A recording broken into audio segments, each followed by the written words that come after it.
وعلى أهل بيته الطيبين الطاهرين الهداة المهديين لا سيما بقية الله في الأرضين روحي له الفداء وأرواح العالمين واللعنة الدائمة على أعدائهم أجمعين من حين عداوتهم إلى قيام يوم الدين. أما بعد فقد قال الله تبارك وتعالى في محكم كتابه أعوذ بالله من الشيطان الرجيم ثم أورثنا الكتاب الذين اصطفينا من عبادنا فمنهم ظالم لنفسه ومنهم مقتصد ومنهم سابق بالخيرات بإذن الله ذلك هو الفضل الكبير. صلوات پڑھ دیں محمد و آل محمد. اللہم صلی خداوند متعال کا نہایت شکر گزار ہوں جس نے ہم سب کو ایک مرتبہ پھر یہ توفیق عنایت کی کہ اس کا اور اس کے پاک بندوں کا ذکر بجا لا سکیں. اس کی بارگاہ میں دعا گو ہیں. بسم اللہ الرحمن الرحیم. الہی بک یا اللہ یا اللہ یا اللہ یا اللہ یا اللہ یا اللہ یا اللہ یا اللہ یا اللہ یا اللہ یا ارحم الراحمین یا ارحم الراحمین یا ارحم الراحمین یا ارحم الراحمین یا ارحم الراحمین یا ارحم الراحمین یا ارحم الراحمین. الہی بحق فاطمہ و ابیہا و بعلہا و بنیہا والسر المستودع فیہا صلی علی محمد و آل محمد. خدایا ہمارے بہن بھائیوں کے رشتہ داروں کے والدین کے دوستوں کے ذوی الحقوق کے خدا سب کے گناہان کبیر و صغیرہ کو معاف فرما. مولا ہمارے آقا و مولا کے ظہور میں تعجیل فرما. ان کے دل مقدس کو ان کے دل غمگین کو ہم سب سے راضی و خوشنود قرار دے. ہمیں ہمارے مولا کی دعا اور رضا عنایت فرما. ہم سب کو حقیقی عزادار سید الشہداء بننے کی توفیق عنایت فرما. ہم سب کو خلوص سے عزاداری کرنے کی توفیق عنایت فرما. ہم سب کو مادی و معنوی رزق عنایت فرما. رزق حلال واسع عنایت فرما. جسمانی اور روحانی بیماریوں سے شفا کامل و عاجل عنایت فرما. خصوصاً جن لوگوں نے اس جگہ کی خدمت کی ہے، مجھے پتہ چلا کہ مولانا ابو ذر بھی کچھ بیمار ہیں. خداوند متعال کی بارگاہ میں دعا ہے خدا اپنے غیب سے صحت و سلامتی عنایت فرما. خدا جو بیمار ہیں جنہیں آپ لوگ جانتے ہیں، جنہیں میں جانتا ہوں، شفا کامل عنایت فرما. خدا ہم سب کو حج و عمرہ و زیارات کا شرف عنایت فرما. زیارت 40 عنایت فرما. بچوں کی درست پرورش کرنے کی توفیق عنایت فرما. اس دنیا میں اور آخرت میں قرآن کی شفاعت عنایت فرما. خدا وہ دعائیں جو مومنین کے دلوں میں اپنی بارگاہ میں قبول و منظور فرما. وہ دعائیں جو ہمیں کرنی چاہیے خدایا اگر ہماری وہ ضروریات ہیں، ہماری حاجات ہیں، ہمارے لیے قبول و منظور فرما. مظلومین عالم کی نصرت فرما. خصوصاً پاڑا چنار کے مومنین کی خدایا نصرت فرما. دعاؤں کی قبولیت کے لیے، مزید توفیقات کے لیے، اس مجلس کی قبولیت کے لیے ایک مرتبہ درود پڑھ دیں محمد و آل محمد علیہ السلام. اللہم صلی علی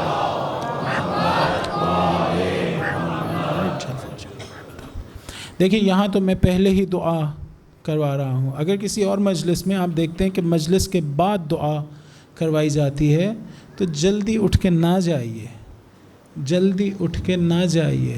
الدعاء مخ العبادہ. مخ کہتے ہیں وہ جو ایک نٹ شیل ہوتا ہے، اس کے اندر جو چیز ہوتی ہے وہ مخ ہے، وہ اصل حقیقت ہے. دعا کے ذریعے سے ہم خدا کے قریب ہوتے ہیں. جو بندہ دعا نہیں کرتا ایسے جیسے اسے پرواہ نہیں ہے، فلاں چیز ملے یا نہ ملے کوئی بات نہیں، پرواہ نہیں ہے. ایسے ہمارا رویہ نہیں ہونا چاہیے. دعا کرنے کا ایک فائدہ یہ کہ انسان سے تکبر ختم ہوتا ہے. سمجھتا ہے مجھے کچھ نہیں، کسی چیز کی ضرورت نہیں دعا کیجئے. نمک، روایت میں وہ نمک جو آپ اپنے کھانے میں ڈالتے ہیں وہ بھی خداوند متعال سے مانگیں. ایسے نہیں سوچنا چاہیے کہ مجھے تو کوئی ضرورت نہیں ہے. یہ اچھا رویہ نہیں ہے. ایک دن میں ایک دوست سے میں نے پوچھا کہ آپ زیارت 40 کے لیے جائیں گے؟ کہا ہاں میں جاؤں گا. میں نے پوچھا آپ کے پاس پیسے ہیں؟ کہا نہیں پیسے تو نہیں ہیں. تو میں نے کہا کیسے جائیں گے؟ کہا وہ بلائیں گے اور میں جاؤں گا. ایسی شرمندگی ہوئی مجھے. میں سوچ رہا تھا کہ شاید ابھی یہ جواب ملے کہ ٹکٹ خریدوں گا، ویزا لوں گا، یعنی بھروسہ اپنے پیسوں پر. اسے کوئی بھروسہ نہیں تھا اپنے پیسوں پر، کہہ رہا تھا وہ بلائیں گے میں جاؤں گا۔ ہم لوگ اگر دعا نہ کریں ایسے جیسے ہمیں اپنی چیزوں پہ بہت بھروسہ ہے، کوئی چیز نہیں چاہیے ہمیں، نہیں، ایسا رویہ نہیں ہونا چاہیے۔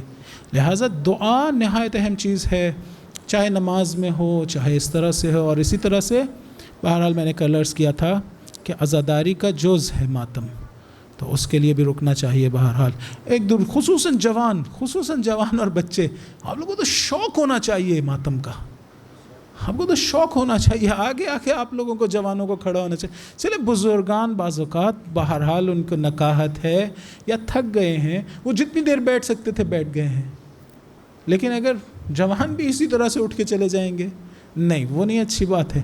ایک درود پر، میری باتوں کا برا نہ منائیے گا پلیز، ایک درود پڑھ دیں محمد و آل محمد۔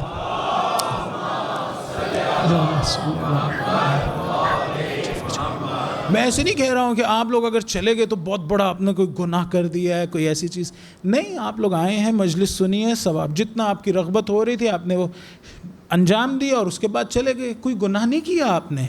لیکن میں کہہ رہا ہوں ثواب کرنے کا جب ایک موقع مل رہا ہے ماتم کرنا، تو اسے کیوں ضائع کیا جائے؟ بخل صرف ہمیشہ پیسوں میں تھوڑی ہوتا ہے، ایک اچھا کام کرنے میں بھی انسان بخیل ہو سکتا ہے ہمیشہ۔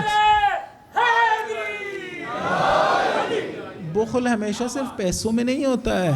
آپ چلتے چلتے ایک پتھر کو رستے سے ہٹا سکتے تھے، اس سے کسی مومن کو، کسی مسلمان کو، کسی کو ٹھوکر لگنی ہے، آپ اگر نہیں اٹھا رہے ہیں تو جان لیں بخل کیا ہے۔ ٹائم بھی تھا، طاقت بھی تھی، سب کچھ تھا، پھر بھی نہیں ہٹایا۔ نہیں، ایسے نہیں ہونا چاہیے۔ میں نے عرض کیا کہ ہم لوگ مر جائیں گے تو اس وقت پتہ چلے گا ایک ایک عمل کتنا اہم تھا۔ ایک درود پڑھ دیں محمد و آل محمد علیہ السلام۔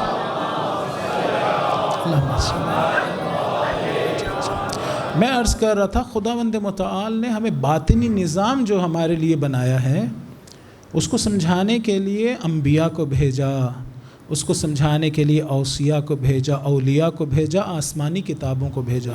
اب وہ کیا کرتے ہیں؟ وہ ہمیں وہ نظام سمجھاتے ہیں، قرآن سے سیکھتے ہیں، بہرحال قرآن کا علم ہے انہیں، اور ہمیں وہ نظام سمجھاتے ہیں۔ کون قرآن سے ہمیں وہ نظام سمجھاتا ہے؟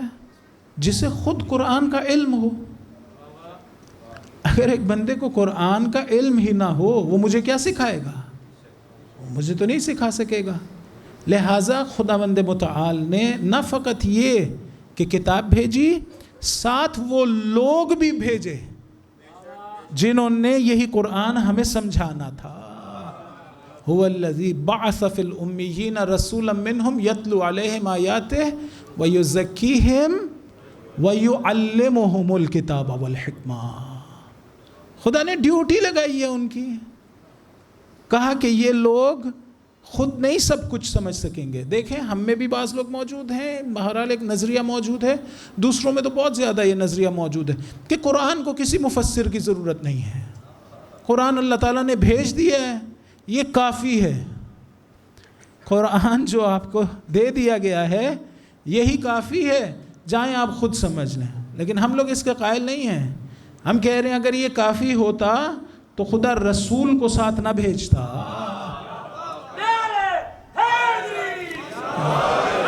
یہ رسول پاک کا ساتھ آنا یہ بتاتا ہے بھائی ہم سے بہتر عربی سمجھتے تھے، ہم سے بہتر عربی جانتے تھے، پھر بھی کتنی دفعہ انہیں ضرورت پیش آتی تھی رسول پاک سے کہتے تھے آپ بتلائیے کیا کہہ رہا ہے قرآن۔ ایسا ہی ہے نا، یہ دلیل ہے اس بات پہ کہ ہمیں سب کچھ نہیں سمجھ میں، ہاں میں انکار بھی نہیں کر سکتا ہوں کہ ہمیں کچھ سمجھ نہیں آتا، لیکن بہت باریک سی معمولی سی سطحی بات سمجھنے کے بعد میں کہوں کہ قرآن بس اتنا ہے اور کچھ نہیں ہے، ایسا تو نہیں ہے۔ قرآن کا ایک ظاہر ہے، یا بعض علماء کے نزدیک 7 ظاہر ہیں اور 70 باطن ہیں۔ اس کے کون تعلیم دے گا؟ کون ہے جو وہ بتائے گا؟ ایسی عظیم نعمت ہے جس میں خدا نے تجلی کی ہے۔ دیکھیں اگر ایک شخص جسے آپ نہ جانتے ہوں وہ آپ کو ایک خط لکھے تو آپ اس خط کے ذریعے سے اسے پہچاننے کی کوشش کریں گے، دیکھیں گے خط کا مضمون کیا ہے، دیکھیں گے کیسی باتیں لکھی ہیں۔ فرض کریں اگر وہ ادھر ادھر کی دنیاوی باتیں لکھی ہوئی ہوں، اس میں جو بھی وہ بھی غلط باتیں لکھی ہوئی ہوں، صحیح نہ ہوں، مثلاً آپ کہیں گے یہ بھیجنے والا، یہ خط جس نے مجھے لکھا ہے یہ کوئی جاہل انسان ہے، ایسا ہی ہے. لیکن اگر اس خط میں نہایت دقیق فلسفی باتیں لکھی ہوئی ہوں اور آپ کو سمجھ بھی آ رہی ہوں، یا ایک ساتھ ایک بندہ ہو جو سمجھا رہا ہو کہ یہ کیا باتیں لکھی ہیں، تو صرف اس ایک وجہ سے آپ اس کی ایک معرفت حاصل کریں گے. آپ سمجھ جائیں گے کہ یہ خط بھیجنے والا کوئی معمولی آدمی نہیں ہے، یہ نہایت کوئی بڑا فلسفی ہے، اس نے دقیق باتیں اس میں لکھی. ایسا ہی ہے، یعنی اس خط کے ذریعے سے اس کے لکھنے والے کو پہچاننے کی کوشش کریں گے. علماء نے کہا قرآن بالکل اسی طرح سے ہے. آپ اگر خداوند متعال کی معرفت حاصل کرنا چاہتے تو اس کی معرفت حاصل کریں، خدا کی معرفت حاصل ہوگی. اس کا بھیجنے والا کیسا ہے،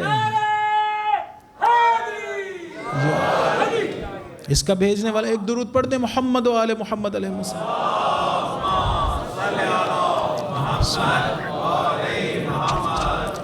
خصوصاً اگر ایک ایسی کتاب ہو جس کا یہ دعویٰ ہو کہ اس کتاب میں کوئی نقص نہیں ہے، اس کتاب میں کوئی اختلاف نہیں ہے.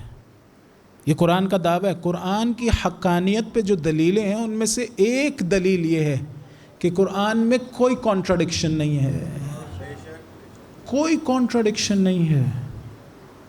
اتنی عظیم دلیل ہے یہ کہ فرمایا کہ اگر اس میں اختلاف ہوتا تو آپ کہتے کہ یہ خدا کے علاوہ کسی اور کی طرف سے آیا ہے. اگر قرآن میں کوئی اختلاف ہوتا تو پھر آپ کو کہنا بجا تھا کہ ہاں یہ کسی اور کی طرف سے. لیکن اس میں اختلاف نہ ہونا یہ دلیل ہے اس بات پر کہ یہ خدا کی طرف سے. کیسے؟ یہ کیسے دلیل ہے؟ دیکھیے ہم لوگ جو عام لوگ ہیں، ہمارا علم آہستہ آہستہ بڑھتا ہے. پرفیکشن، کمال ہمیشہ زینہ بزینہ حاصل ہوتی ہے. اس کے لیے صبر کی ضرورت ہوتی ہے. کوئی بھی ہم میں سے ایک ہی دن میں بڑے اونچے درجے پہ تقویٰ کی نہیں پہنچ سکتا. ہم میں سے کوئی بھی ایک ہی دن میں بہت اونچے درجے شجاعت پر نہیں پہنچ سکتا، بہت اونچے درجے سخاوت پر نہیں پہنچ سکتا. آرام آرام، خدا نے بنایا ہی اس طرح سے ہے، آرام آرام سے ہم پہنچتے ہیں. تو ہم جو علم حاصل کرتے ہیں ایک دن میں نہیں حاصل ہوتا، آرام آرام سے، زینہ بزینہ. ہر روز اگر کوشش کر رہے ہو زیادہ ہوتا ہے، پھر زیادہ ہوتا ہے، پھر زیادہ ہوتا ہے. لیکن کیا ہوتا ہے کہ ہم جب کوئی چیز لکھتے ہیں، کوئی بات لکھتے ہیں، فرض کریں آج میں ایک تقریر لکھوں یا ایک تقریر کہوں، میری طرف توجہ کیجئے، ایک درود پڑھیے محمد و آل محمد علیہ السلام.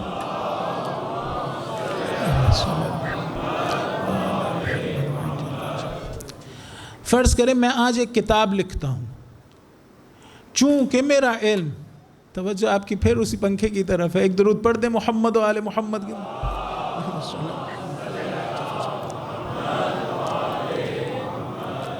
بھیا پنکھا چھوڑ دیں، ان کو آپ کی طرف زیادہ توجہ حاصل ہو گئی ہے ان باتوں کے بجائے. ایک درود پڑھیے محمد و آل محمد علیہ السلام.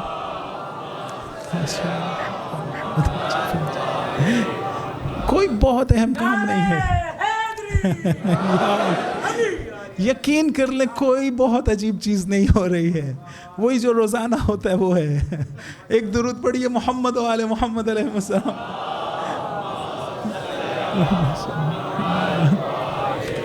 اچھا میں کیا کہہ رہا تھا، فرض کریں میں آج ایک کتاب لکھتا ہوں، لکھنا شروع کرتا ہوں. چونکہ میرا علم ناقص ہے، ممکن ہے 1 سال میں میرا علم اس سے بہتر ہو جائے، خدا کرے، پھر اس کے بعد ایک اور بہتر ہو جائے، ایک اور درجے پر چلا جاؤں. تو ایک طبیعی سا نتیجہ ہے کہ جب میں آج ایک بات لکھوں گا، کچھ سالوں کے بعد میں اپنی ہی بات کی مخالفت کر رہا ہوں گا. میں کہوں گا وہ جو میں نے 10 سال پہلے بات کہی تھی نا وہ ٹھیک نہیں تھی، اب جو بات کہہ رہا ہوں یہ ٹھیک ہے. ایسا ہی ہے نا؟ میں آج ایک کتاب لکھوں، کتنے ہی علماء کے ساتھ ایسا ہوتا ہے نا.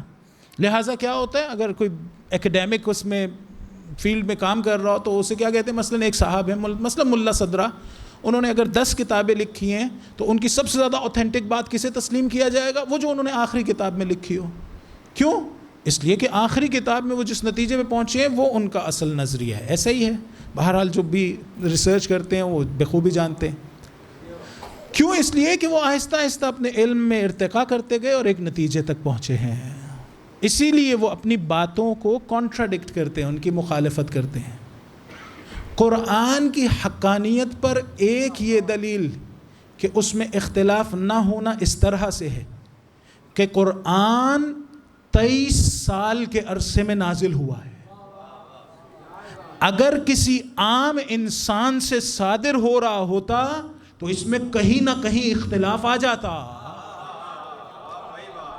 اس لیے کہ اس انسان کا علم زینہ بزینہ دوسرے مرحلے تک پہنچتا، زیادہ ہوتا جاتا. وہ پہلے سال میں جو بات کہہ رہا تھا ممکن ہے 23ویں سال میں اسی کا انکار کر رہا ہوتا. قرآن کی آیات کا ایک دوسرے سے نہ ٹکرانا دلیل ہے اس بات پر کہ یہ خدا کے علاوہ کسی کا کلام نہیں ہے. ایک درود پڑھ دیجئے محمد و آل محمد علیہ السلام.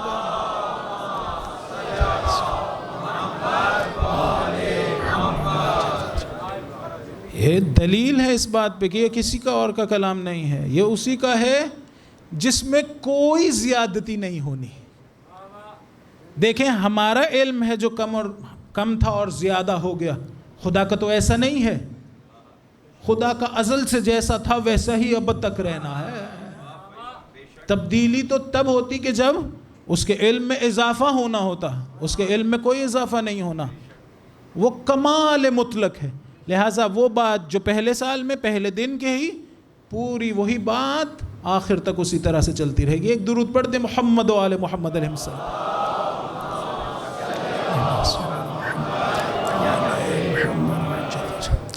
اگر زحمت نہ ہو، جو بچے ہیں جوان بچے ہیں اگر تھوڑا سا آگے آ سکتے ہوں تو آ جائیے. بسم اللہ. ایک درود پڑھ دیں محمد و آل محمد علیہ السلام.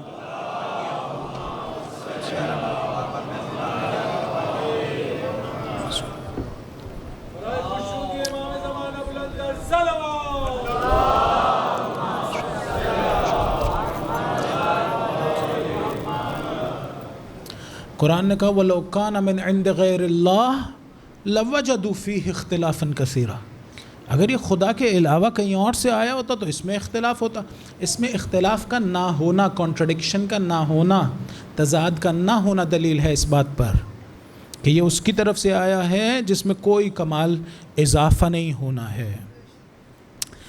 یہ جو خصوصیت ہے نا کہ اس کی باتوں میں کانٹرڈکشن نہیں ہے، یہ ہر اس شخص کی ہے. یہ خصوصیت باتوں میں کانٹرڈکشن نہ ہونا، تضاد نہ ہونا، ہر اس شخص کی ہے جس کو اس کا پورا علم ہو. دیکھیں اگر ایک شخص کا وجود قرآن سے بھرا ہوا ہو تو وہ صفت جو قرآن کی ہے اس کی بھی ہوگی.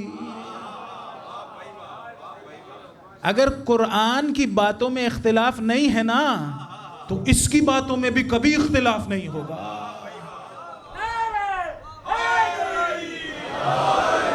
کیوں؟ اس لیے کہ یہ بولتا ہی قرآن سے ہے، اس لیے کہ یہ اپنی مرضی سے نہیں بولتا ہے. وَمَا يَنْتِقُ عَنِ الْهَوَىٰ إِنْ هُوَ إِلَّا وَحْيٌ يُوحَىٰ.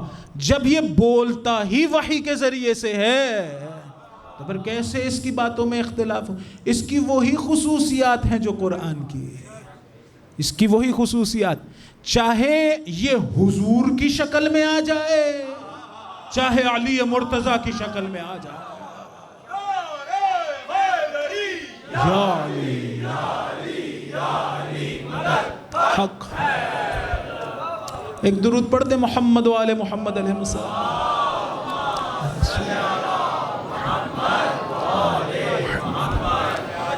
چاہے یہ ایک نور کی شکل میں آئے یا چاہے 14 کے اجزاء کی شکل میں آئے.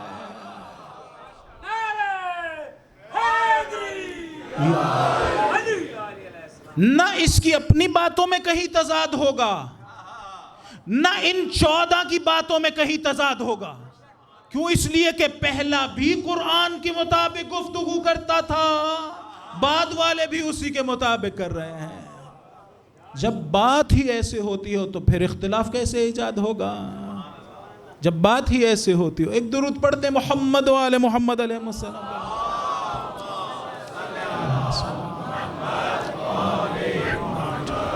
تو پھر ان کی باتوں میں کہیں پر بھی اختلاف نہیں آئے گا، ان کی احادیث میں بھی کہیں پر اختلاف نہیں آئے گا. کیوں؟ اس لیے کہ یہ دیکھنے میں انسان نظر آتے ہیں، حقیقت میں قرآن ہے جو بشری لبادے میں آیا ہے. ان میں کوئی اختلاف نہیں ہوگا.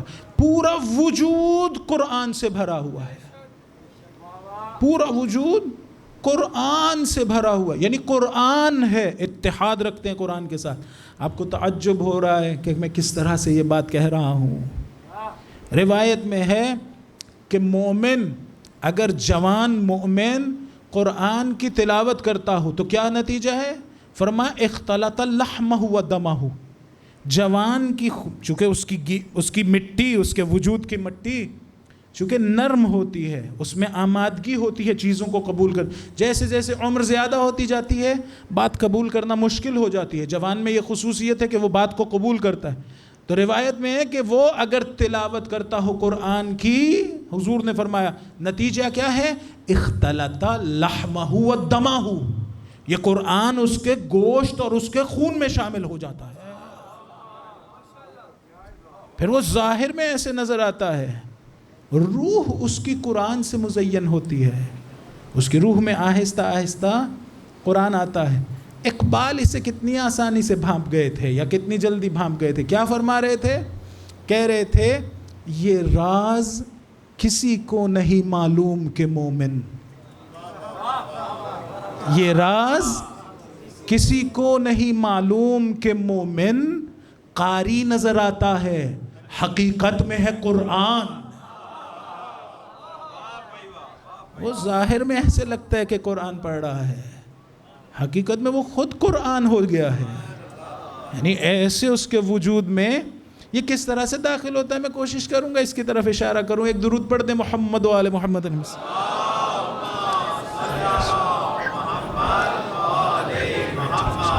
لیکن یہ اجمالی طور سے آپ ذہن میں رکھیے کہ قرآن حق ہے اور حق کو بیان کرتا ہے. جو بھی انسان قرآنی ہو جائے گا وہ بھی حق کو بیان کرتا ہوگا ہمیشہ. جو خصوصیات اس قرآن کی ہیں وہی خصوصیات اس شخص کی ہو جائیں گی جس کے وجود میں قرآن آ جائے.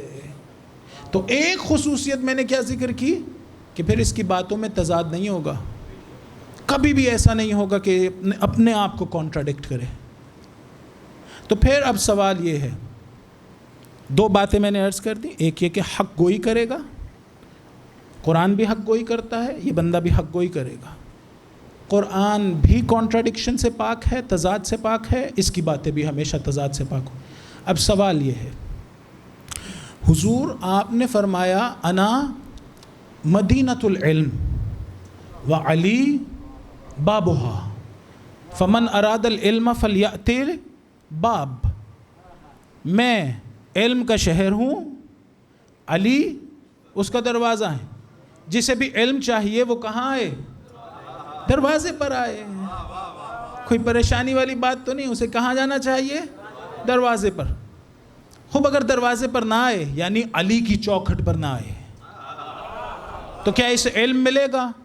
حضور کہہ رہے نہیں ملے گا. میں کہوں مولا آپ نے ہی تو فرمایا تھا.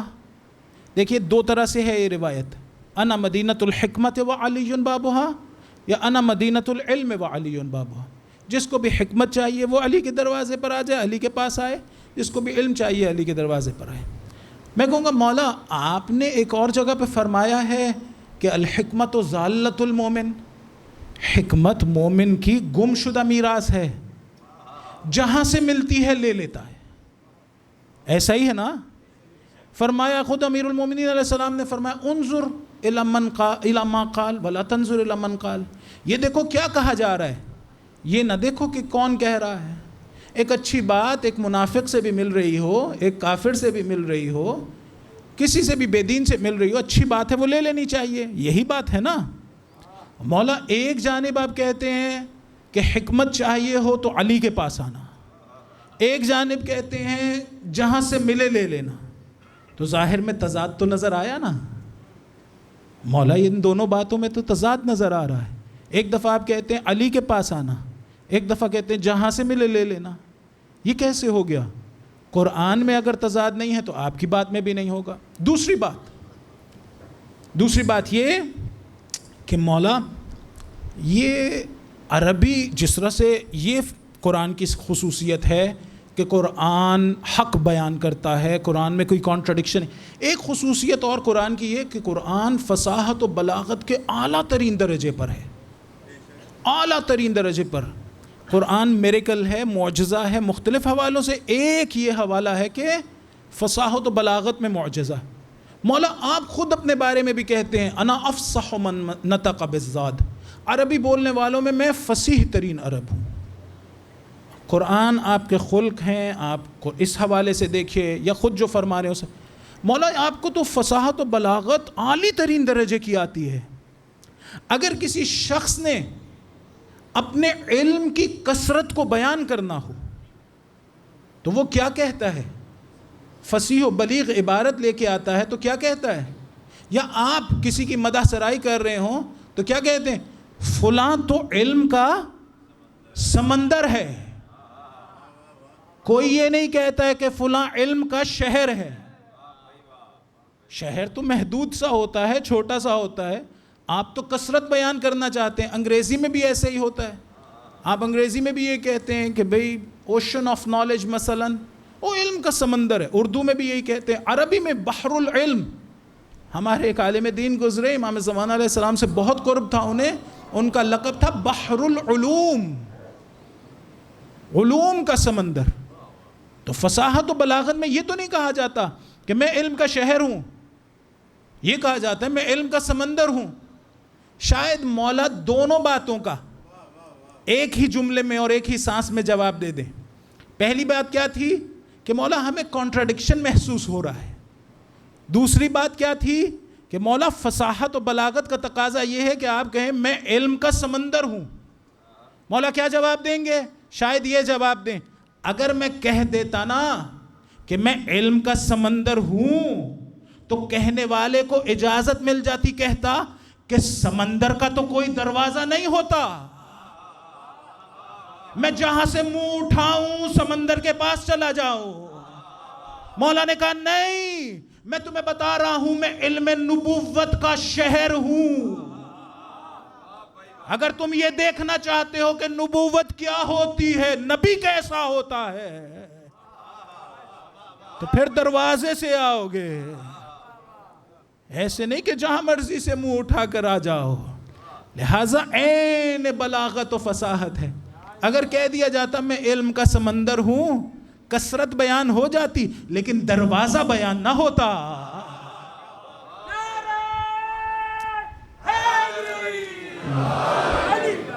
کثرت بیان ہو جاتی۔ ایک درود پڑھیے محمد و آل محمد علیہ السلام۔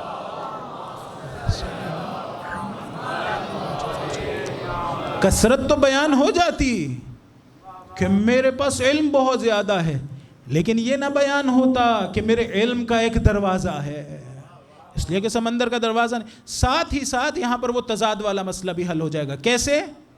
حضور کیا فرما رہے ہیں؟ حضور کہہ رہے ہیں حکمتیں دو طرح کی ہوتی ہیں۔ ایک ہے عمومی حکمت، فلاں کام کیسے کرنا چاہیے، فلاں کام کیسے کرنا چاہیے، فلاں ادارہ کیسے بنانا چاہیے، یہ تو آپ بار بار تجربہ کر کے بھی حاصل کر لیتے ہیں، اس کے لیے کسی نبی کی ضرورت نہیں ہوتی ہے۔ مثلا سڑک کیسے اچھی بنانی ہے، گاڑی کیسے اچھی بنانی ہے، بہرحال علم ہی ہے نا، لیکن کیا اس کے لیے کسی نبی کی ضرورت ہے؟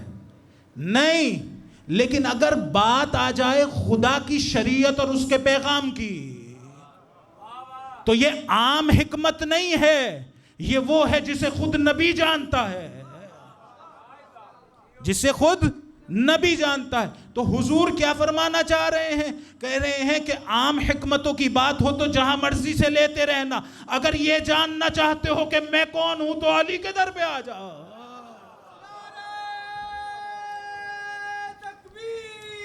اللہ اکبر، نعرہ رسالت،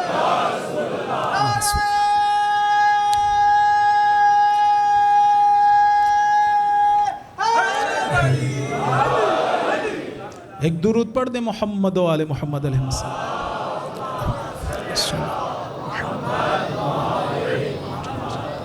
بس اب اگر یہ سیکھنا ہو کسی نے کہ نبی کیسا ہوتے تھے، نبی کیسے تھے، نبوت کیا ہوتی ہے، تو کہاں جائیں گے؟ علی کے در پہ جائیں گے. وہ جو پیغام لائے ہیں وہ کیسا ہے، کہاں جائیں گے؟ علی کے در پہ. دیکھیں دنیاوی قانون بھی ایسا ہی ہے، دنیاوی قانون بھی ایسا ہی ہے. اور نبیوں کو تو یہ حکم ملا ہے، فرمایا نحن معاشر الانبیاء نکلم الناس قدر عقولہم، ہم انبیاء کی جماعت ہیں، خدا نے ہم سے کہا ہے لوگوں سے ان کی عقلوں کے مطابق بات کیا کرو.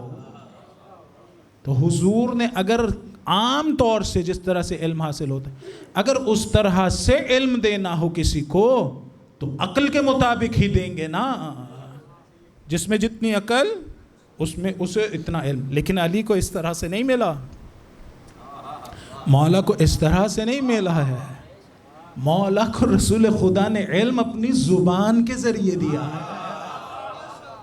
مولا کا علم ایسے نہیں ہے جیسے کتابوں سے ہوتا ہے، مولا کا علم علم لدنی ہے، علم حضوری ہے.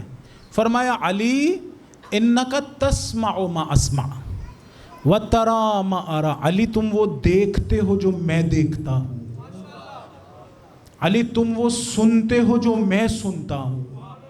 علی سے پوچھیں مولا آپ کیا دیکھتے ہیں، کیا سنتے ہیں، تو کیا جواب دیں گے؟ ارا نور الوحی والرسالہ. نہج البلاغہ میں ارشاد فرمایا میں نور وحی و رسالت کو دیکھتا تھا. باقی رسول کو دیکھتے تھے، علی رسالت کو دیکھتے تھے،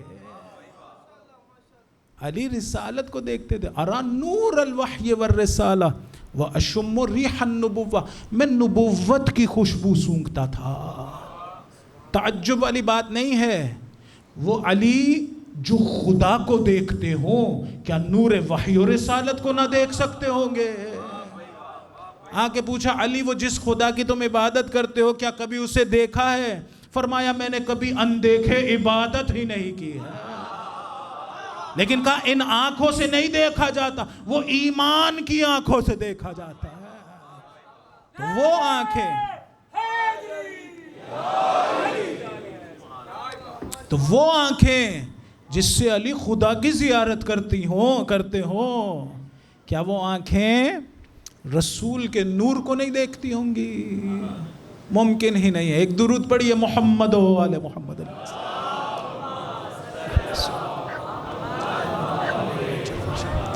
بس ہم ایسی ہستی کے محتاج ہیں جو قرآن کو بہرحال پورا علم قرآن کا رکھتی ہو. قرآن ہمارے ہاں بہت اہم چیز ہے عزیزان. ہمارے مذہب میں علماء نے کہا اب اپنے آپ کو اگر دیکھنا ہو، خود امام صادق امام زین العابدین علیہ السلام کی حدیث ہے انشاءاللہ عرض کر لو.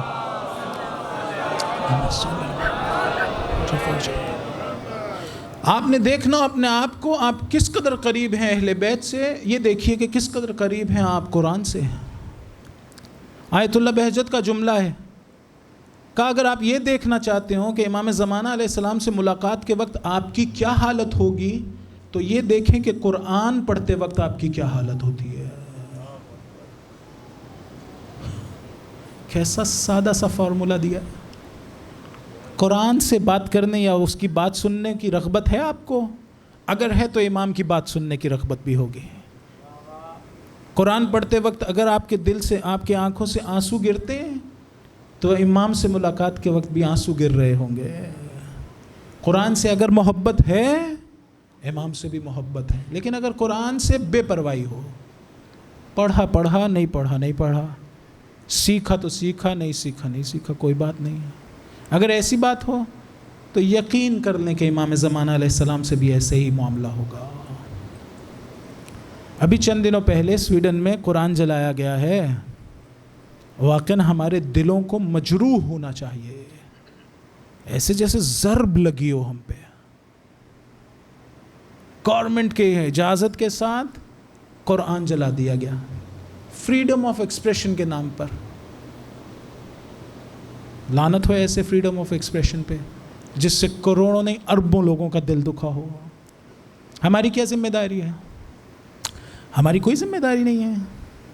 جو بچے خصوصاً انٹرنیٹ پہ بیٹھتے ہیں، سوشل فارمز پہ بیٹھتے ہیں، سوشل نیٹ ورک پہ بیٹھتے ہیں، فیس بک وغیرہ وغیرہ، کم از کم آپ اس حوالے سے کچھ کر سکتے ہیں وہاں پہ، خصوصاً اگر آپ کی دوستیاں کہیں فیسٹ میں، کوئی آپ کسی فارم پہ ہیں، کسی جگہ پر ہیں، آپ کی آواز جانی چاہیے، لوگوں کو قرآن کی طرف لے کے آنا چاہیے، جو ظلم ہوا ہے اس کے خلاف آواز اٹھنی چاہیے۔ آپ نے دیکھا امام حسین علیہ السلام میں کیا ہوا ہے؟ امام حسین علیہ السلام کے حرم میں کیا ہوا ہے؟ آپ نے دیکھا حرم امام حسین علیہ السلام میں ممبر پہ آئے اور ممبر پہ آ کے قرآن اٹھایا ہوا تھا ان سب نے، اور سامنے ہزاروں لوگوں نے قرآن اٹھایا ہوا تھا، کبھی اپنے سینوں سے لگاتے تھے، کبھی اٹھا کے بتاتے تھے ہمیں اس سے محبت ہے۔ ہمیں بھی شاید ایسا کچھ کرنا چاہیے تھا، ہمیں بھی پاکستان میں شیعہ سنی مل کر ایک ایسی بڑی تعداد میں باہر آ جاتے اور بتاتے لوگوں کو کہ ہم قرآن سے محبت کرتے ہیں، ہمارا دل دکھایا ہے تم نے۔ لیکن جہاں پرائیورٹیز ہی ڈیفرنٹ ہوں، یہ تو اسٹیٹ کا کام تھا، اسٹیٹ کو یہ کام کرنا چاہیے تھا، لیکن اگر ان کی پرائیورٹی میں نہ ہو تو اسی قرآن کی وجہ سے، یعنی اسی قرآن کو استعمال کرتے ہوئے کتنے عرصے تک انہوں نے شیعہ سنیوں کو لڑایا ہے۔ وہ جی ان کا قرآن اور ہے، ان کا قرآن اور ہے، ان کے قرآن کے 10 پارے بکری کھا گئی، ان کے قرآن کے یہ ہو گیا وہ ہو گیا، جھوٹ ہی جھوٹ، اور ایک دوسرے کے خلاف کرتے رہے۔ ایسے ہی ہوا ہے نا، یہ تو سوشل میڈیا پہ مختلف علماء کی باتیں مختلف لوگوں کو سننے کو ملی تو وہ جھوٹ بالکل آشکار ہو گیا، پھر اب وہ جھوٹ بہرحال دب گیا ہے کسی حد تک۔ ہونا تو یہ چاہیے تھا کہ یہ اتحاد کی ایک کتاب ہے،